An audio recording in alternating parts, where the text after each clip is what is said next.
함께 사도신경으로 예배를 시작하겠습니다.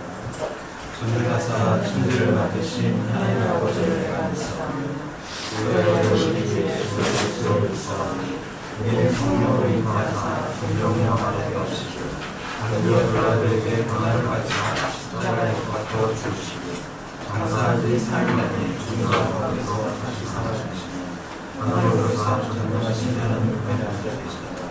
저희로서 사는 자와 죽은 자를 심판하러 오시리라. 세상을 이사하며 거룩한 공의와 모든 것을 하나님과 주의 사해 주시는 것과 모든 하시는 것과 영원히 사는 것을 감사합니다.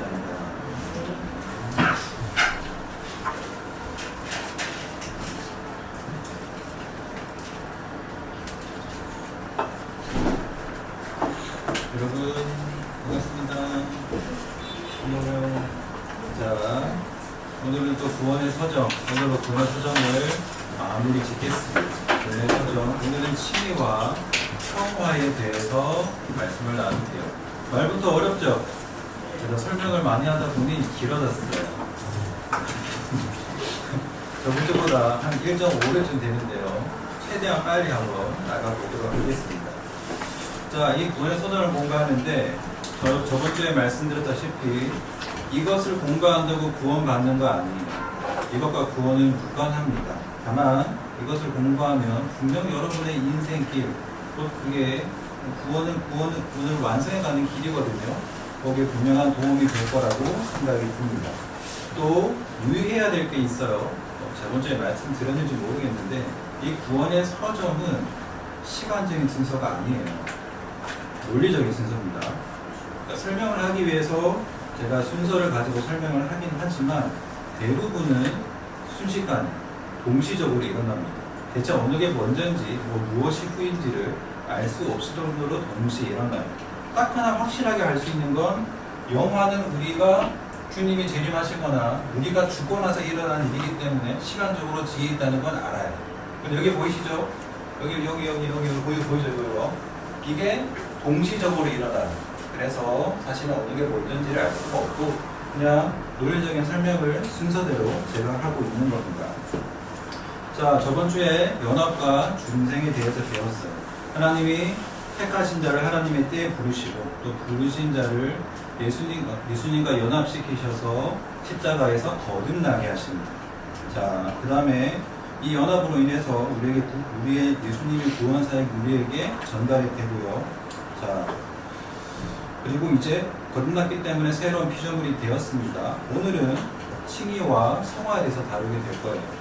신학적인 용어들이 등장하기 때문에 이 뜻이 잘 설명된 웨스터민스터 신앙 고백서를 오늘 좀 참고를 하겠습니다. 자, 이 고백서는요 1650년경에 만들어졌고요. 약 160명의 사람들이 모여서 하루에 8시간씩 1000번이 넘는 그런 모임 끝에 만들어진 겁니다. 제가 시간 계산을 해봤는데요.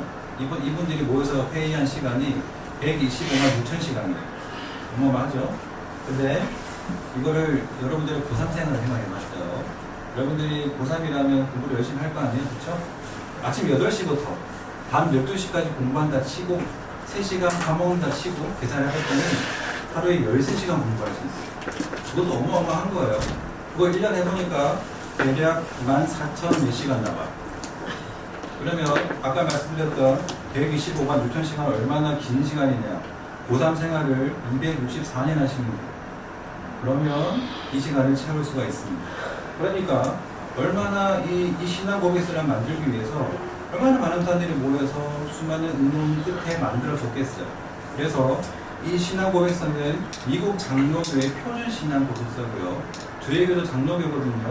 저희 교회도 이 신앙 고백서를 표준으로 받아들이고 있습니다. 자, 여기 보이는 이 책이 방금 말했던 그 모임 끝에 나온 결정물이에요. 되게 작죠? 그렇지만 굉장히 압축이 되어 있어요. 정말 한자 한자 해설이 필요할 만큼 압축이 되어 있는 게 이 신앙 고백서입니다. 자, 이 중에서 이 신앙 고백서를 성인들에게 가르치기 위해서 만든 게 대요리 문답이고요. 그 다음에 어린이와 청소년들에게 가르치기 위해서 만든 게 소요리 문답이에요. 묻고 답하는 형식으로 만들어서 문답, 소유리 문답이라고 그렇게 이름을 짓습니다. 오늘은 이 요리문답도 함께 살펴보도록 하겠습니다. 자, 그럼 다시 구원의 서정 세 번째예요. 저번 주에 첫 번째, 두 번째를 했기 때문에 오늘은 세 번째입니다. 자, 여기 칭이라고 써져 있는 거, 진하게 써져 있는 거 있죠? 함께 한번 읽어보겠습니다. 시작. 칭의는 하나님께서 예수 그리스도의 완전한 의를 근거하여 죄인의 우리를 의롭다고 선언하시는 하나님의 법적인 행위입니다. 말부터 어렵죠? 제가 한번 해볼게요. 칭의는 예수 그리스도의 완전한 의를 근거로 해서, 근거가 예수 그리스도의 완전한 의입니다. 죄인인 우리를 의롭다고 선언하시는데 하나님의 법적인 행위래요. 자, 법적인 행위란 게 여러분들 아실 겁니다. 안 좋은 예를 들어볼게요. 만약에 어떤 사람이 죄를 많이 지었어요. 그런데 이 사람이 법정에서 무죄 판결을 받으면 그 사람은 그 즉시로 죄 없는 사람이 돼요. 똑같이 이 칭의도 법적인 선언이기 때문에 그 효과가 즉각적이고요. 반복하지 않아요. 한 번에 끝납니다. 한 번에도 죄 없다라고 선언하고 나면 끝나는 거예요. 자, 로마서 6장 6절에서 7절을 한번 읽어보겠습니다. 시작. 우리가 어머니와 우리의 옛사람이 예수와 함께 십자가에 못 박힌 것은 죄의 몸이 죽어 다시는 우리가 죄에게 종로를 타지 아니하려 함이니 이는 죽은 자가 죄에서 벗어나 의롭다 하심을 얻었습니다. 이거 6절은 아마 저번 주에 읽었던 기억이 아마 날 거예요. 자, 6절에서 우리 옛사람이 십자가에서 예수님과 함께 죽는다. 죄의 몸이 죽는다라고 했습니다. 그리고 나서 7절을 보면요. 이 죽은 자에게 일어나는 일이 죄에서 벗어나고요. 의롭다 하심을 얻는 일. 자, 하나님이 우리를 의롭다고 하시기 위해서는 두 가지 있어야 돼요. 죄에서 벗어나고 의롭다 하심을 얻어야 됩니다. 대체 이 일이 어떻게 가능하냐? 방금 이 일이 십자가에서 일어난다고 했잖아요. 다시 한번 십자가로 들어가서 우리 한번 살펴보겠습니다. 이 십자가에서 무슨 일이 일어나냐면 죄와 의가 서로 맞교환됩니다. 그래서 이를 상호 전가의 교리라고 불러요. 자, 첫 번째 십자가에서 일어나는 전가가 죄의 전가입니다. 고린도후서 5장 21절을 함께 읽어보겠습니다. 시작. 하나님이 죄를 알지도 못하신 이를 우리를 대신하여 죄로 삼으신 것은 우리와 여러분 안에서 하나님의 뵙기가 되게 하려 하십니다. 우리가 어떻게 우리의 죄를 해결할 수가 있을까요? 보통 우리 이런 말을 많이 하잖아요. 예수님이 내 죄 때문에 십자가에서 내 대신 죽으셨다. 그래서 나 죄 용서 받았다는 말을 굉장히 많이 쓰잖아요. 이 말의 정확한 표현이 뭐냐면 우리의 죄가 예수님께 전가되고 예수님은 우리의 대신해서 십자가에 죽으심으로 죄값을 치르신다는 거예요. 그 결과 우리가 죄의 용서를 받게 되는 겁니다. 자, 그래서 로마서 8장 1절 2절에는 이렇게 기록하고 있습니다. 제가 읽을게요. 그러므로 이제 그리스도 예수 안에 있는 자에게는 결코 정죄함이 없나니 이는 그리스도 예수 안에 있는 생명의 성령의 법입니다. 죄와 사망의 법에서 너희를 해방하였습니다. 자, 여기도 그리스도 예수 안이라는 말이 나오죠. 그리스도 예수 안에 있는 우리에게는 결코 정죄함이 없어요. 이제 법정에서 너 유죄다라고 선언을 안 하신다는 거예요. 법정에서 하나님 우리를 죄 없다, 무죄다라고 선언을 하시는 겁니다. 우리는 이렇게 죄의 용서를 받았어요. 근데 이 칭의는 나의 죄를 용서받아서 타락 이전의 아담과 같은 죄 없는 상태로 돌아가는 걸 의미하지 않아요. 칭의는 한 단계 더 나아갑니다. 바로 십자가에서 두 번째 전가, 의의 전가가 일어납니다. 로마서 3장 21절 그리고 14절을 함께 읽겠습니다. 시작. 이제는 율법에 하나님의 한 무리가 나타났으니 곧 그리스도는 전율로 말미암아 모든 믿는 자에게 지신 하나님의 일이 차별이 없느니라. 모든 사람이 죄를 범하였으에 하나님의 영광을 이루지 못하더니 그리스도 예수 안에 있는 성령으로 말미암아 하나님의 은혜로 값없이 의롭다 하심을 얻은 자가 늘어느니라. 예수님은 우리의 죄를 뒤집어 쓰고 대신 죽으실 뿐만 아니라 그분의 의를 값없이 우리에게 주셔서 우리로 하나님 앞에 의롭다 하심을 얻은 자, 의로운 자가 되게 하십니다. 이걸 또 성경에서는 그리스도의 완벽한 의라는 옷을 입었다라고 표현하기도 합니다. 자, 구약에 보면요, 하나님께 죄 용서받기 위한 제사를 드려요. 근데 하나님이 반드시 꼭 흠없는 제물을 요구하세요. 대체 왜 하나님이 흠없는 제물을 요구하실까? 사실 이 제사를 드릴 때 이 제물을 완전히 불에 태워버리거든요. 근데 왜 꼭 흠이 없어야 될까?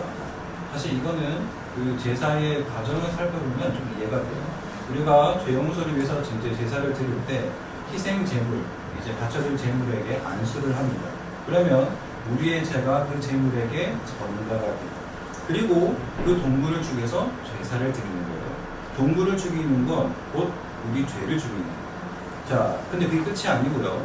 우리의 죄가 동물에게 이 제사 제물에게 전가된 것 같이 이 제물의 흠 없음이 우리에게 전가가 돼요.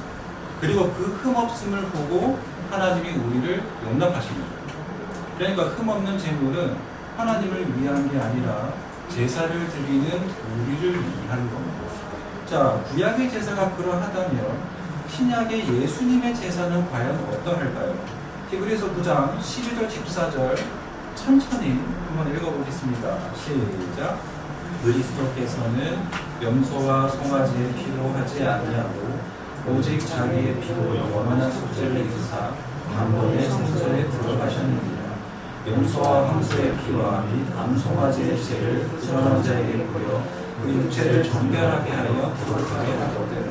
하물며 영원하신 성령으로 말미암아 흠없는 자기를 하나님께 드린 그리스도의 피가 어찌 너희 양심을 죽은 행실에서 깨끗하게 하고 살아계신 하나님을 섬기게 하지.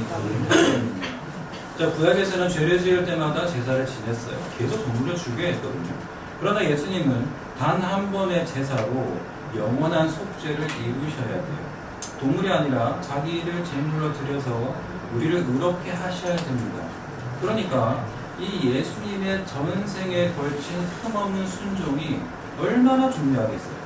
왜 예수님이 죽기까지 순종하셨냐? 예수님의 그 의를 덧입을 우리를 위해서인 거예요. 그래서 로마서 10장 4절은 이렇게 기록합니다. 그리스도는 모든 믿는 자에게 의를 이루기 위하여 율법의 마침이 되시니라. 이 말은 율법을 버렸다는 그런 의미가 아니고요. 율법의 형벌을 우리 대신 다 받으시고요. 율법의 요구를 충족시키셨다는 말이에요. 그래서 이 의는 우리의 공로나 노력으로 얻을 수 있는 것이 아닙니다. 갈라디아 2장 16절 제가 읽을게요. 사람이 의롭게 되는 것은 율법의 행위로 말미암음이 아니요 오직 예수 그리스도를 믿음으로 말미암는 줄을 알므로 우리도 그리스도 예수를 믿나니. 자, 이 의롭다 하심은 우리의 노력이 아니라 믿음으로만 얻을 수가 있어요. 그래서 이를 이신칭의 교리라고 합니다. 들어보신 분? 이신칭의. 아무도 없으신가요? 이게 그 종교개혁자 루터가 들었던 기치예요. 이거 가지고 종교개혁 했거든요. 여기 이가 써입니다. 그리고 신이 믿을 신이니까 믿음으로써 의롭다함을 얻는다 라는 뜻입니다. 자, 마지막으로 로마서 8장 33절, 34절을 함께 읽겠습니다. 시작. 누가 능히 하나님께서 선택하신 자들을 고발하리요 의롭다 하신 이는 하나님이시니 누가 정죄하리요. 자, 이게 칭의의 결과입니다. 재판장이신 하나님이 우리를 의롭다고 하셨어요. 그래서 이제 누구도 우리를 정죄할 수 있는 사람이 없습니다. 자, 이제 네 번째 성으로 가야 되는데요. 그 중간에 양자됨이 있잖아요. 양자됨 잠깐만 설명하겠습니다. 로마서 8장 15절 17절을 제가 읽을게요. 너희는 다시 무소하는 종의 영을 받지 아니하고 양자의 영을 받았으므로 우리가 아빠 아버지라 부르시느니라.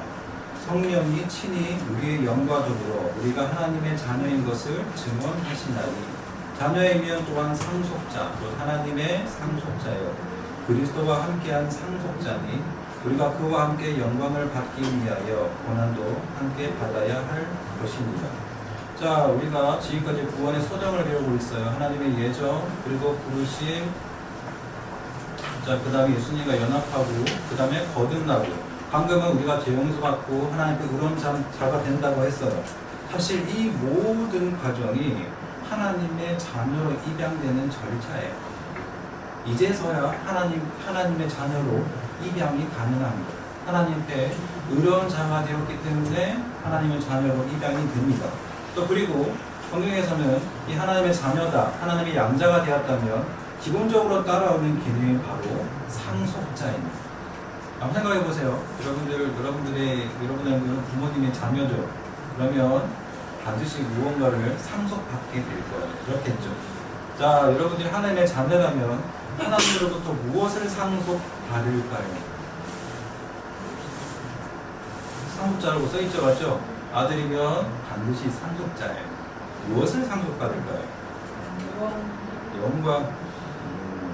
자, 여기 써있습니다. 마태복음 5장 34절 있죠. 함께 읽어보겠습니다. 시작. 그때 임금이 그 오른편에 있는 자들에게 이르시되 내 아버지께 복화를 찾으리여 나와 창세로부터 너희를 위하여 예비된 나라를 상속받으라.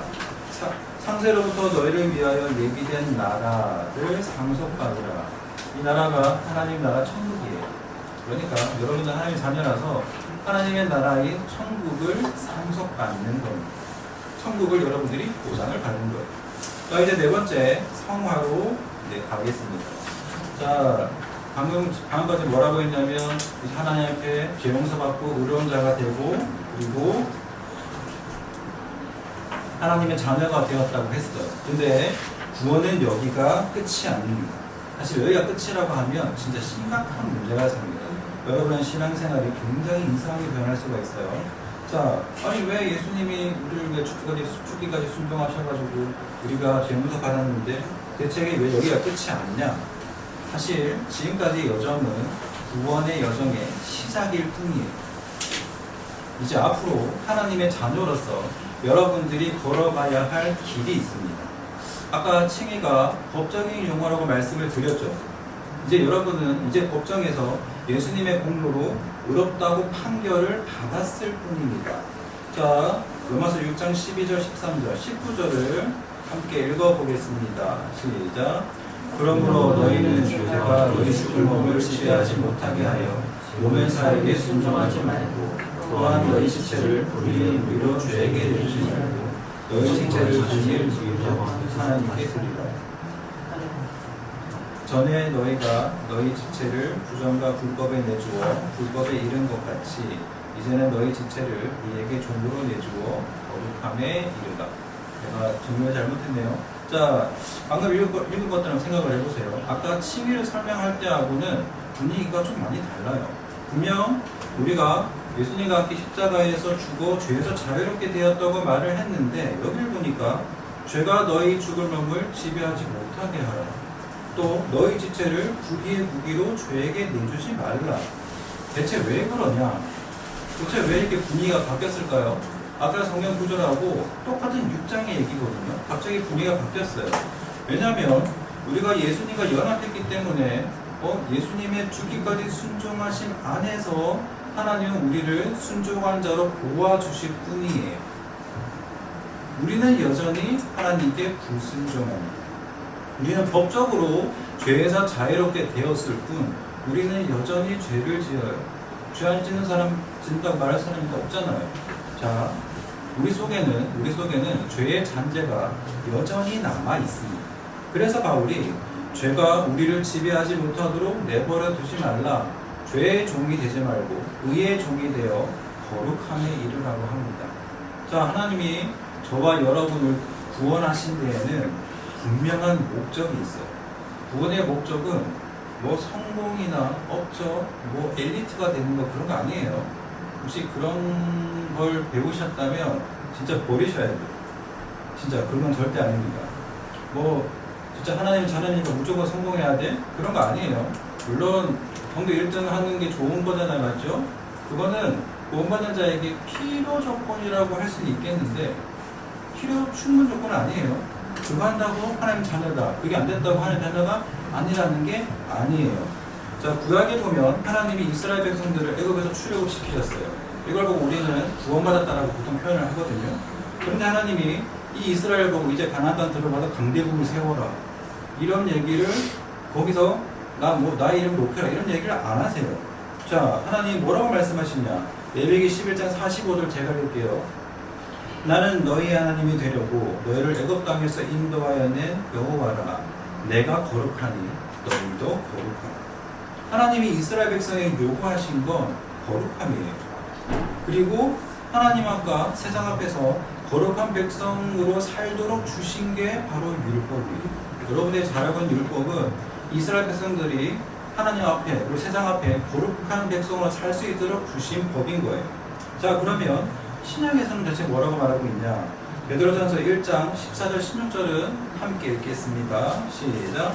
너희가 순종하는 자식처럼 전에 하지 못할 때에 따르던 너희 사역을 본받지 말고 오직 너희를 부르신 거룩한 이처럼 너희도 모든 행실에 거룩한 자가 되라. 기록되었을 때 내가 거룩하니 너희도 거룩할지어다 하시느니라. 방금 읽었던 이 레위기의 말씀을 바로 인용을 해서 너희 탐욕을 따라 살지 말고 오직 너희를 부르신 거룩한 하나님처럼 너희도 모든 행실에 거룩한 자가 되라. 자, 하나님이 여러분을 죄에서 자유하게 하신 목적은 그 자유로 다시 죄를 짓는 방종에 빠지는 게 아니에요. 여러분이 구원하신 목적은 바로 거룩함입니다. 하나님 여러분을 거룩하게 하려고 부르셨어요. 자, 이 거룩함에 이른다. 이것을 신학용어로 성화라고 부릅니다. 자, 이 성화가 무엇인지 정확하게 알기 위해서 웨스트민스터 요리문답을 보겠습니다. 자, 유리문답 35번을 함께 읽겠습니다. 시작. 성화는 하나님의 값없는 은혜의 사역으로서 성화로 말미암아 우리가 하나님의 형상을 따라 전인적으로 새로워지고 죄에 대하여는 점점 더 죽고 의에 대하여는 점점 더 살게 됩니다. 이 말도 어렵죠? 제가 하나하나 한번 뜯어보겠습니다. 자, 하나님의 형상을 따라 새로워진다. 이게 무슨 말일까요? 하나님의 형상하면 아마 저랑 처음 만났을 때 제가 했던 말이 기억날 거예요. 하나님이 사람을 하나님의 형상으로 만드셨어요. 근데 인간이 범죄함으로 해서 이 하나님의 형상이 훼손되었습니다. 그래서 더 이상 이 인간은 하나님을 보여주는 존재가 못 돼요. 자, 근데 이 범죄한 첫째 아담을 대신해서 구원자 예수님이 오셨어요. 바로 이 예수님이 보이지 아니하는 하나님을 보여주는 하나님의 형상이에요. 첫째 아담의 훼손된 하나님의 형상 대신에 예수님이 참 하나님의 형상이 되시는 겁니다. 골로새서 1장 15절 제가 읽을게요. 그는 보이지 아니하는 하나님의 형상이시요 모든 피조물보다 먼저 나신 이시니. 이거는 예수님을 말하잖아요. 그러니까 하나님의 형상을 따라 전인적으로 새롭게 된다는 말은 참 하나님의 형상인 예수를 닮아간다.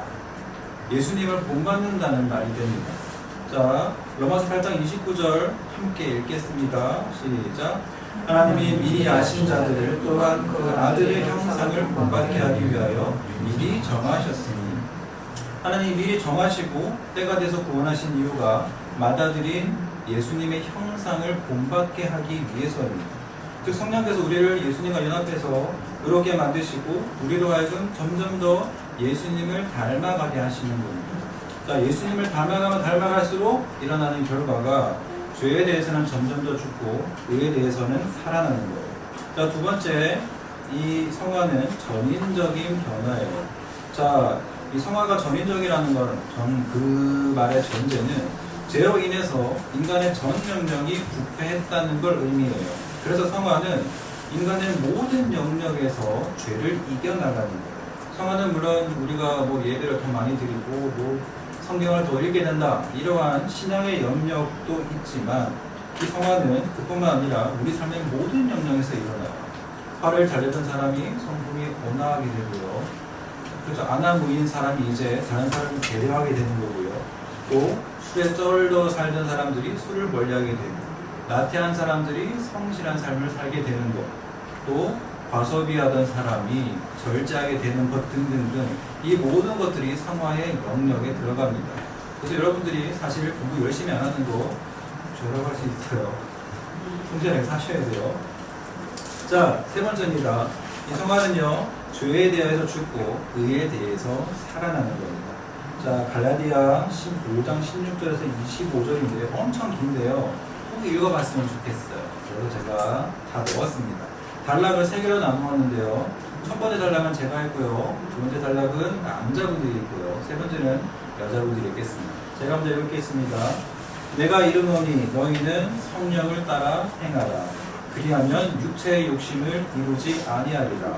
육체의 소욕은 성령을 거스르고 성령은 육체를 거스르나니 이 둘이 서로 대적함으로 너희가 원하는 것을 하지 못하게 하려 함이니라. 너희가 만일 성령의 인도하시는 바가 되면 율법 아래에 있지 아니하리라. 남자분들 읽겠습니다. 시작. 육체의 일은 분명하니 음행과 더러운 것과 호색과 우상숭배와 주술과 원수 맺는 것과 분쟁과 시기와 분냄과 당짓는 것과 분열함과 이남과 투기와 술 취함과 반항함과 또 그와 같은 것들이라. 전에 너에게 경계한 것 같이 경계하노니 이런 일을 하는 자들은 하나님의 나라를 유업으로 받지 못할 것이요. 대답을 했습니다. 시작. 오직 성령의 열매는 사랑과 희락과 형과 오래 참음과 자비와 양선과 충성과 온유와 지체니 이 같은 것을 금지할 법이 없느니라. 그리스도 예수의 사람들은 육체와 함께 그 정욕과 탐심을 십자가에 못 박아내니 만일 우리가 성령으로 살면 또한 성령으로 행할지니라. 자, 우리가 성령을 따라 행할 때 두 번째 단락에 있는 육체의 일, 곧 죄에 대해서는 점점 더 죽고요. 세 번째 단락에 있는 의에 대해서는 점점 더 살아나게 됩니다. 그래서 우리는 성령을 따라 살아야 됩니다. 자, 이 성령의 열매가 9가지가 나오는데요. 뭐 대충 느낌이 오는 단어도 있지만 뭐 양성 같은 말은 무슨 말인지 모르겠죠. 그래서 책을 소개해 드립니다. 여기 한번 보세요. 우리 목사님 추천한 책인데요. 여기 성령의 열매가 무엇인지 정확하게 써져 있습니다. 되게 책 좋아요. 방학 때, 방학이잖아요. 한 번만 좀 읽어봤으면 좋겠어요. 사실 이게 여러분의 평생에, 여러분의 인생 끝에 남게 되는 열매가 바로 성령의 열매입니다. 자, 이제 네 번째입니다. 이 성화는 성령의 일인 동시에 사람의 이름이에요. 자, 이게 무슨 말인지는 게을름이나 7번을 함께 한번 읽어보면서 살펴보도록 하겠습니다. 7번의 제목이 이래요. 의롭다 하심과 거룩하게 하심, 우리가 칭의와 성화는 어느 점에서 다른가 라는 제목이에요. 함께 읽어보겠습니다. 시작. 비록 거룩하게 하심이 의롭다 하심과 그가 은의 관계가 있지만 다른 점이 있다. 곧 의롭다 하실 때에 하나님께서 그리스도의 의를 우리에게 돌리시는 바니라. 거룩하게 하실 때에는 하나님의 영이 은혜를 주입하시어 신자로 하여금 그 은혜로 인하여 행하는 능력을 주신다. 칭의에서는 죄가 용서되고 성화에서는 죄가 없애되는 것이며 칭의는 보복하시는 하나님의 기준에서 모든 신자를 평등하게 해방하시되 현세에서는 열반상하시며 그들이 자신 전제에 떨어지지 않게 하나요. 성화는 모든 신자만에 평등하지도 않고 현세에서 결코 완성될 수 없으며 다만 완성을 향해서 자원할 뿐이다. 아이고, 이건 좀 어렵죠? 그래서 표를 만들었습니다. 밑에 표가 위에 있는 글을 정리한 겁니다. 이 표를 보고 한번 살펴볼게요. 이 칭의와 성화는 모두 다 성령의 역사를 통해서 이루어지는 일입니다. 근데 둘은 분명히 달라요. 칭의는 법적인 용어입니다. 그래서 그 효과가 즉각적이고 단회적이에요. 끝난 거예요. 여러분 이런 사람이 못해 용서 받았어요. 그런데 성화는 과정적이에요. 여러분의 인생의 평생에 걸쳐서 이루어지는 겁니다. 자, 칭의는 예수님의 의가 우리에게 전가되는 거예요. 근데 성화는 성령께서 은혜를 주셔서 옳게 행할 능력을 주신다. 의를 행할 수 있는 능력을 주시는 겁니다. 우리가 예배 때 이 은혜를 간구를 하는 거예요. 또 칭의는 한 번의 죄를 용서해 주시는 것이기 때문에 용서받는 모든 사람에게 평등하지만 성화는 죄를 이겨나가는 것이고 죄를 억제하는 것이기 때문에 모든 신자 간에 평등하지 않아요. 자, 칭의는 우리의 공로가 전혀 없이 믿음으로만 얻습니다. 근데 성화는 성령이 하시는 일이면서 동시에 사람의 노력이 필요한 일이에요. 그러므로 여러분은 성령께서 여러분들을 거룩하게 하시기 위해서 여러분을 계속 이끌어 가실 때 그 성령을 따라서 거룩하셔야 돼요. 바로 이게 저 뒤에 그려놨던 이게 바로 믿음의 길이고요. 여러분이 성숙한 신앙인이 되는 길입니다. 여러분들은 성령을 따라서 예배 자리에 부지런히 나오셔야 돼요. 예배 성공한다고 꼭 인생이 성공한다라고는 할 수가 없어요. 근데 반대는 말이 돼요. 예배 실패한다? 그러면 여러분 지금 인생 실패한다고 보시면 돼요. 왜냐면은 사람이 은혜를 받지 않으면 육체의 욕심을 따라 살기 때문이에요. 은혜를 받아야 죄를 이길 수 있는 그런 힘이 생깁니다. 그래야 육체의 욕심을 따라 육체의 욕심을 이루지 않아요. 또 우리는 말씀을 가까이 해야 돼요. 당연한 말씀인데 성화가 예수님을 닮아가는 거라면 우리는 예수님의 삶과 그 사역에 대해서 알아야지만 닮아갈 수 있어요. 만약 성경을 읽지 않는다, 그건 사실 예수님을 잘 모른다고 할 수가 있어요. 우리가 설교를 통해서 예수님에 대해서 배우긴 배우지만 그걸로는 충분하지가 않아요. 거기에만 의존한다면 우리는 예수님을 피상적으로만 알 수가 있어요. 수박을 보는데 수박의 겉만 보고요, 속은 먹어보지 못하는 그런 사람이 될 수가 있습니다. 그래서 성경을 읽지 않는다. 그러면 교회를 오래 다니고 교회에서 이런저런 헌신도 많이 하고 뭐 청소년부 교사도 하고 별걸 다 하는데 저와 여러분의 성화가 아주 더딜 수 있어요. 10년, 20년, 30년, 40년 교회를 다녔는데도 변화가 없는 사람. 이는 간단해요. 성령을 따라서 걷고 있지 않기 때문입니다. 자, 올해부터 갑자기 교회에서 여러분들이 큐티하라고 하죠. 여러분들 잘하고 계시나요? 잘하고 계시나요? 저도 쉽지 않아요. 아무튼. 자, 이거 왜 하냐? 말씀을 가까이 하도록 이 교회에서 권장을 하는 겁니다. 또 선생님들은 또 목사님이 몇 년 전부터 계속 성경 읽으라고 하죠. 이게 읽으면 좋은 게 아니에요. 안 읽으면 우리는 육체의 욕심을 따라 살아가게 돼 있습니다. 그래서 꼭 이 큐티를 하고 성경 읽는데 동참해 주시기를 바라겠습니다. 자, 이제 몇 주간을 걸쳐서 했던 말씀들을 정리하도록 하겠습니다. 하나님이 이뤄놓으신 구원은 완전해요. 예수님이 이뤄놓으신 구원은 부족하지 않습니다. 그러나 그 구원은 우리의 전생에 걸쳐서 완성되어 가요. 분명 우리는 성령께서 우리를 연합하게 하심으로 거듭났어요. 그리고 죄 용서 받았고 하나님 앞에 의롭다 칭을 받았어요. 근데 여기서 절대 멈추면 안 됩니다. 여기서 멈춘다는 건 칭의에서 멈춘다는 거잖아요. 그러면 이런 사람이 되기가 쉬워요. 하나님이 다 내 죄 다 용서하셨고 난 무슨 짓을 해도 하나님께 의로운 사람이니까 죄 짓는데 무감각하고 회개하지 않는 삶을 살기가 굉장히 쉽습니다. 있잖아요. 잘못하고 나 하나님 자녀인데 나 복음 받았는데 이런 말 굉장히 많이 들어봤죠. 이게 칭의를 너무 강조해서 그래요. 우리 신앙 색깔에 칭의밖에 없는 거예요. 물론 맞아요. 무슨 짓을 해도 여러분이 진짜 오늘 나가서 누구를 죽여도 여러분의 감옥에 갈지언정 천국은 보장받아요. 근데 그게 과연 구원받은 자의 삶일까요? 그렇지가 않거든요.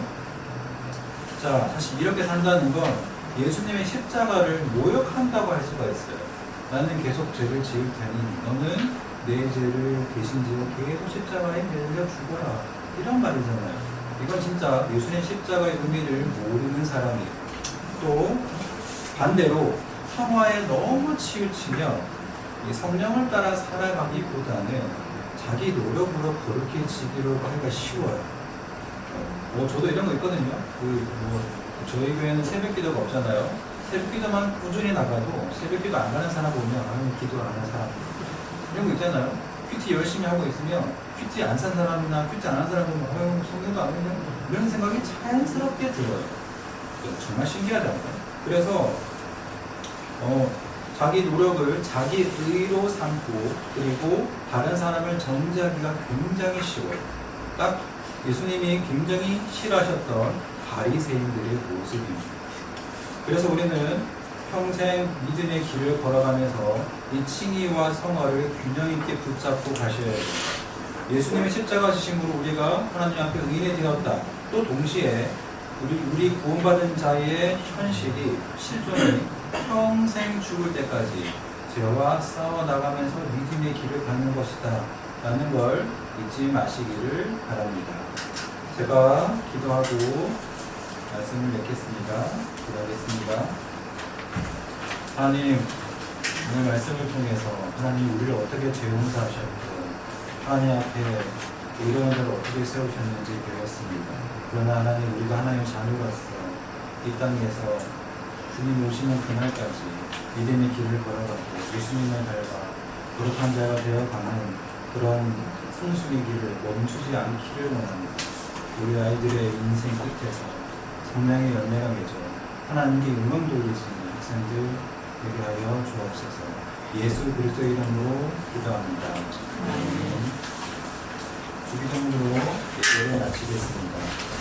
하늘에 계신 우리 아버지여, 이름이 거룩히 여김을 받으시오며 나라가 임하시오며 뜻이 하늘에서 이루어진 것 같이 땅에서도 이루어지며 오늘 우리에게 일용할 양식을 주시옵고 우리가 우리에게 죄 지은 자를 사하여 준 것 같이 우리 죄를 사하여 주시옵고 우리를 시험에 들게 하지 마시옵고 다만 악에서 구하시옵소서.